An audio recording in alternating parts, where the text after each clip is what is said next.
አደራ ድራማ ክፍል 81 ተለቀቀ። ሰላም ጤና ይስጥልኝ ውድና የተከበራችሁ አድማጭ ተመልካች ቤተሰብ እንደምን አላችሁ?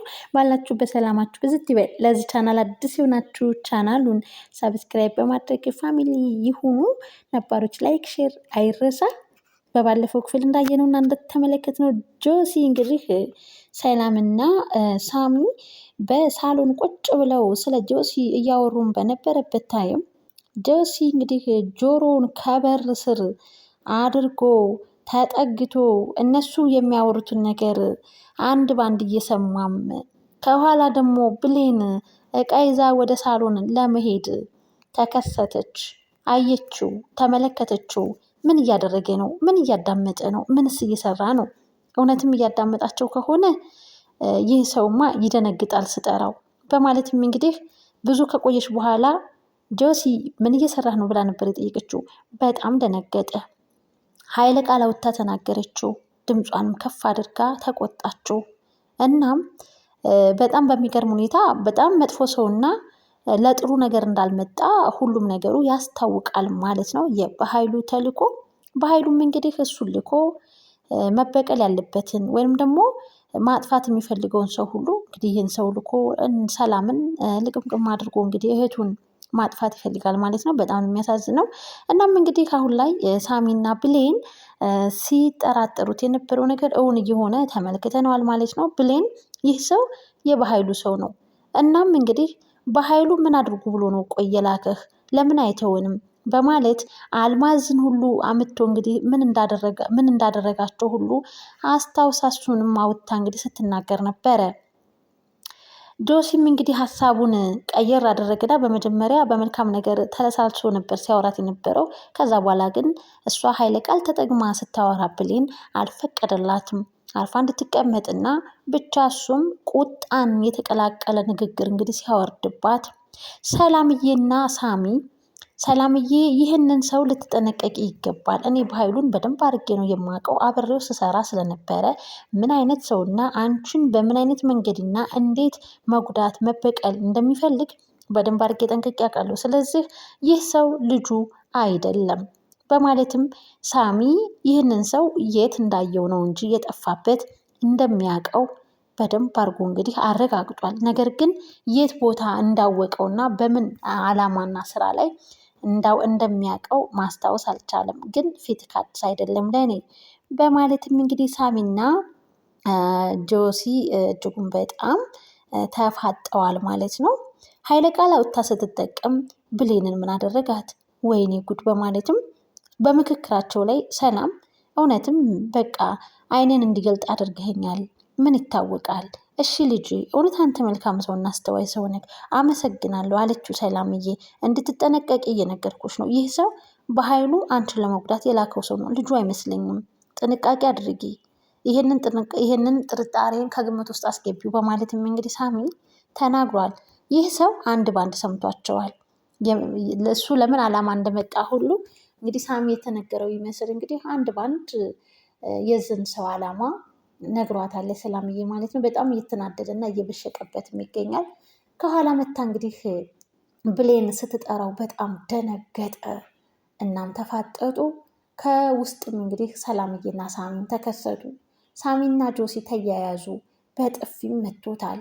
እጅጉን በጣም መጥፎ ሰውና ለተንኮል ለሴራ እዛ ቤት እንደመጣ በደንብ አድርጎ ያስታውቃል። እናም በተፈጠረው ነገር ወቃሽም ሆነ። እንዴት አክስቴ፣ ይህ ሰው ቆይ ማን ነው? ለምን እንደዚህ ይለኛል? እኔ አዎ በር ስር ሆኜ እያዳመጥኳችሁ ነበረ። በመጀመሪያ ምን ገጥሟችሁ ነው የተጣላችሁት? ብላም እንግዲህ ሰላምዬና ሳሚ ብሌንን ስትጠይቃት ብሌን ነገራቶችን ሸፎን አድርጋ ብቻዋን በግሏ በራሷ መንገድ ማጣራት ትፈልጋለች። አረና ጆሲ ሰላምን ደህና ነን ስትል፣ ነገር ግን ጆሲ አይ ሰላምም አልነበርንም፣ ተጣልተን ነበረ፣ በጥሩም ሁኔታ አልነበረም ስንነጋገር የነበረው በማለት እኔ ከበር ስር ተደብቄ እናንተን እያዳመጥኩ ነበር የምትሉትን። አክስቴ አንቺስ ብትሆኚ በጣም አዘኝብሻለሁ። እንዴት በእንደዚህ አይነት መንገድ እኔን ታስቢኛለሽ? ሳሚ የሚልሽን ነገር በሙሉ አንድ በአንድ ተቀብልሸዋል በማለት እንግዲህ ሰላም እንድትሳቀቅና እጅጉን በጣም እንድትደነግጥም አድርጓታል በንግግሩ ማለት ነው። በሲስተም እንግዲህ ተንኮሉን እያካሄደ ይገኛል። እናም በጣም አድርጌ ነው የማመሰግነው። በእርግጥ አባቴ ጥሩ ነገር አድርጎላችሁ ላይሆን ይችላል፣ ለእኔም ጥሩ አባት አይደለም። ያ ማለት ደግሞ እኔ በኃይሉ የላከኝ ሰው አይደለሁም ልጁ እንጂ ብሎ እንግዲህ በቃ መሄድ አለብኝ፣ እዚህ መቀመጥ የለብኝም፣ በእውነት አስከፍተሽኛል አክስቴ ብሎ ነበረ ከዛ ቤት መንገዱን የቀጠለው። ሰላምዬ በጣም ደነገጠች። የወንድሜ ልጅ እኔም ብሎ መጥቶ እንዴት አስከፋዋለሁ በማለት ከኋላ ከኋላ ሂዳ ተከትላ ለመነችው፣ ይቅርታም አለችው።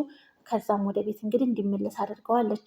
እሱም እየተጫወተባቸው ይገኛል ማለት ነው። ቀንና ጊዜን እያመቻችላቸው ያለው እንጂ ሁሉንም እገላቸዋለሁ ብሏል። የበኃይሉ ተንኮል መቼ ይሆን የሚገለጽለት? ሰላምዬ ሳትሆን የእሱን ቤተሰቦች ያስገድለችው በኃይሉ እንደሆነ መቼ ይሆን የሚያውቀው? በምንስ ፍንጭ ሊያውቅ ይችላል? ብቻ እጅጉን በጣም ልብ አንጠልጣይ የሆነ ነገር ነው። ጆሲ አጉል ነገር ያደርግባቸው ይሆን? እንግዲህ በሌላ በኩል ደግሞ ዳግምና ብሌን ያው ተኮራርፈዋል። ዳግም በብሌን ምክንያት እጅጉን በጣም ተበሳጭቷል፣ ከፍቶታል። ብቸኝነትን፣ ግለኝነትን መርጧል። ጓደኛዋ ቤል ደውሎ ና ቢለውም በጭራሽ አልመጣም፣ ማንንም ማየትም ሆነ ከማንም ጋር መቀላቀል አልፈልግም ብሏል።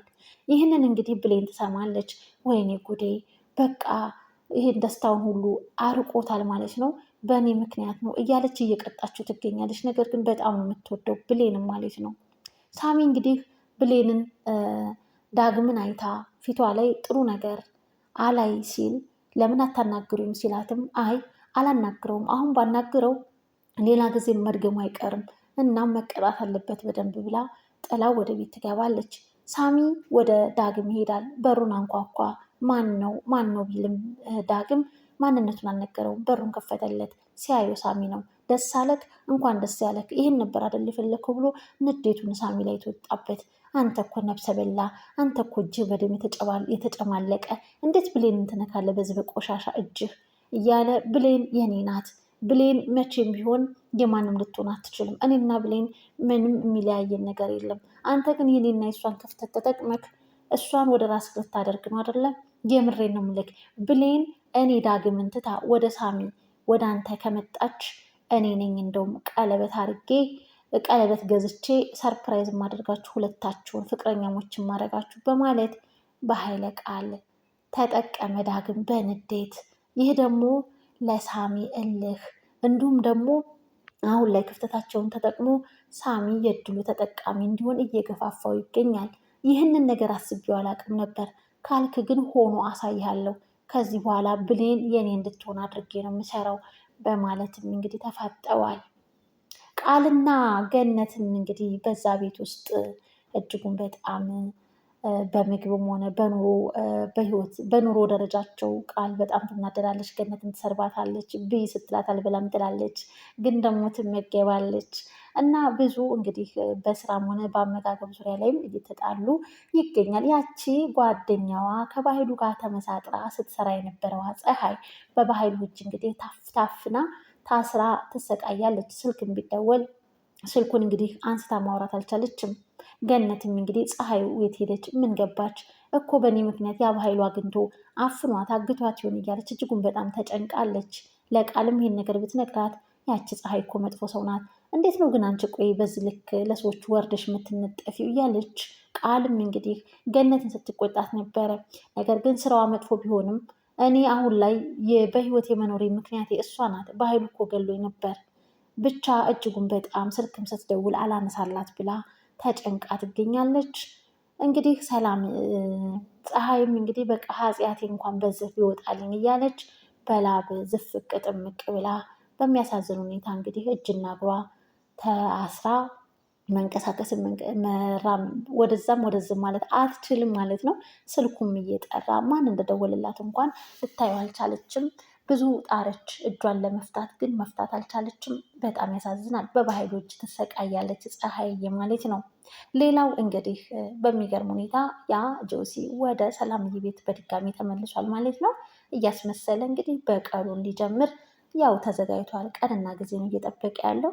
ይህ ደግሞ በጣም ነው የሚያሳዝነው። ነገር ግን ምንም አይነት ነገር ከመፈጠሩ በፊት የባህሉን ተንኮልና ሴራ በኃይሉ እንደሆነ ቤተሰቦችን የገደለበት ቢያውቅ እንግዲህ ምንኛ ደስ ባለን። እናም እሱን ወደፊት የምናይ ይሆናል ማለት ነው። ሌላው እንግዲህ በሚገርም ሁኔታ ብሌን ሳሚን እየተንከባከበችው ትገኛለች። ምግብ አልበላው ሲል እምቢ አለ ሆይ አልበላ ካለ ወይ እኔ ላጉርስህ ሆይ ምግብ ልቀይርልህ ወይ ብሌን እንግዲህ ለሳሚ እንክብካቤ እያደረገችለት ነው። በእሷ ምክንያት ስለሆነ የተወጋው። ይህንን ሚስጥርም እንግዲህ ጆሲ ያወቀ ብሌንን ሰው ሊገላት ነበር። ነገር ግን ሳሚ አዳናት። ለእሷን ሊገሏት ያሉትን ሳሚ ተወጋ። ለዛም ነው የምትንከባከበው አለች። እናም እንግዲህ አሁን ላይ ዳግምና ብሌን ተገናኙ። ብሌን እንግዲህ ሳሚን ወደ ሽንት ቤት ይዘው ሂዳ ነበረ። ሽንት ቤት አንቺ ነሽ እንደምታስገቢው እያለ ዳግም ብቻ ብዙ ነገር እንግዲህ እንደሚወዳትም በጣም እንደተጸጸተም እየለመናት እየተማጸናት ይገኛል። በስተመጨረሻም ከሽንት ቤት ብቅ ሲል ዳግም እና ብሌን እንግዲህ ዳግም ጉንጮቿን እጆቹን ጉንጮቿ ላይ ጣል አድርጎ ሊስማት እያለም እንግዲህ ሳሚም ተከስቷል ማለት ነው። ሳሚ በጣም ተናዶበታል በዳግም ንግግር። እኔማ ያለውን ክፍተት ተጠቅሜ ብሌንን የራሴ ነው የማደርገው በማለትም እንግዲህ ሳሚ ውሳኔውን ጨርሷል። ነገር ግን በሚያየው ነገር ደግሞ እጅጉን በጣም አናዶታል። ምንስ ሲከሰት ይሆን? ብሌንን ዳግም ይስማት ይሆን ሳሚ እያየ ወይንስ ያስቆማቸው ይሆን? ሀሳብ አስተያየታችሁን